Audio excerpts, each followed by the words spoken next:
तो नमस्कार, मैं रंजन हूँ और आज की मेरी कविता का शीर्षक है योग।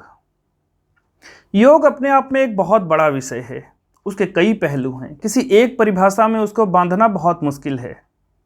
कई आयाम हैं उसके। तो योग को जानने के लिए हमने गीता पढ़ा। गीता में हमें एक जगह योग की एक परिभाषा सी कुछ मिली और उसी को कविता बनाकर मैं आपके सामने लाया हूँ। तो चलिए देखते हैं। गीता में दूसरे अध्याय के 48वें श्लोक में भगवान श्री कृष्ण कहते हैं कि योगस्थ कुरु कर्माणि संज्ञं त्यक्त्वा धनंजय सिद्ध्या सिद्धो समो भूत्वा समत्वम योग उच्यते। सिद्धि में और असिद्धि में, हार में जीत में, हर भाव में सम रहना, ये समत्व ही योग है। अब ये समत्व को एक्सप्लेन करते हैं हम आगे की लाइनों में, वो आप सुनिए। वो मेरी कविता है कि शुद्ध हो रहा हो मन, शुद्ध हो रहा हो तन, तो जानिए कि योग है। बुद्ध हो रहा हो मन, तो जानिए कि योग है। अंधकार ढल रहा तो जानिए कि योग है। ज्ञान दीप जल रहा तो जानिए कि योग है। जीत में अहंग न हो तो जानिए कि योग है। हार में भी गम न हो तो जानिए कि योग हो। और जय अजय में सम रहे तो जानिए कि योग है। विजय वरण में नम रहे तो जानिए कि योग है।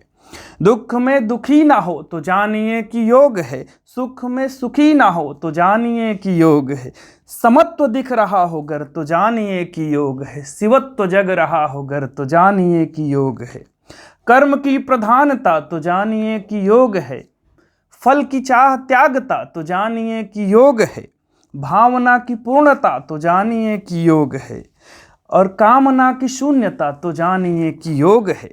पक्ष ना विपक्ष हो तो जानिए कि योग है। त्याग भाव दक्ष हो तो जानिए कि योग है। और नृप सदृश जनक हुए तो जानिए कि योग है। काष्ठ सम कनक हुए तो जानिए कि योग है। और सब में रब दिखाई दे तो जानिए कि योग है। मर्ज खुद दवाई दे तो जानिए कि योग है। आत्मा सुनाई दे तो जानिए कि योग है। और तर्ज सूफियाई दे तो जानिए कि योग है। सब विकार मुक्त हो तो जानिए कि योग है। ओमकार युक्त हो तो जानिए कि योग है। राग द्वेष मिट गए तो जानिए कि योग है। स्वार्थ सब सिमट गए तो जानिए कि योग है। क्रोध का हुआ हवन तो जानिए कि योग है। बोध का उड़ा पवन तो जानिए कि योग है। स्वच्छ हो रहा हो मन तो जानिए कि योग है। स्वस्थ हो रहा हो तन तो जानिए कि योग है। और छल प्रपंच दूर हो तो जानिए कि योग है। दिव्यता का नूर हो तो जानिए कि योग है। कहीं न कोई व्याधि हो तो जानिए कि योग है। नित्य ही समाधि हो तो जानिए कि योग है।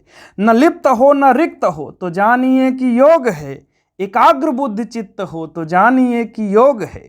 न शत्रु हो न मित्र हो तो जानिए कि योग है। मन परम पवित्र हो तो जानिए कि योग है। और तन से मन को जोड़ दे, तन से मन को जोड़ दे तो जानिए कि योग है। एक नया ही मोड़ दे तो जानिए कि योग है। चिंत न आह्लाद हो तो जानिए कि योग है।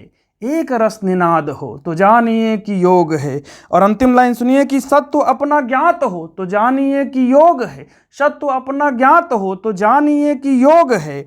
अचीर शांति व्याप्त हो तो जानिए कि योग है। मृत्यु भय समाप्त हो तो जानिए कि योग है। मृत्यु भय समाप्त हो तो जानिए कि योग है। और वहीं पे मोक्ष प्राप्त हो तो जानिए कि योग है। आप सभी लोगों को अंतर्राष्ट्रीय योग दिवस की हार्दिक शुभकामनाएं। आपसे निवेदन है कि अगर यह कविता अच्छी लगी हो तो इसको शेयर कीजिए बाकी लोगों में भी, और इस चैनल को लाइक कीजिए, सब्सक्राइब कीजिए। बहुत बहुत शुक्रिया।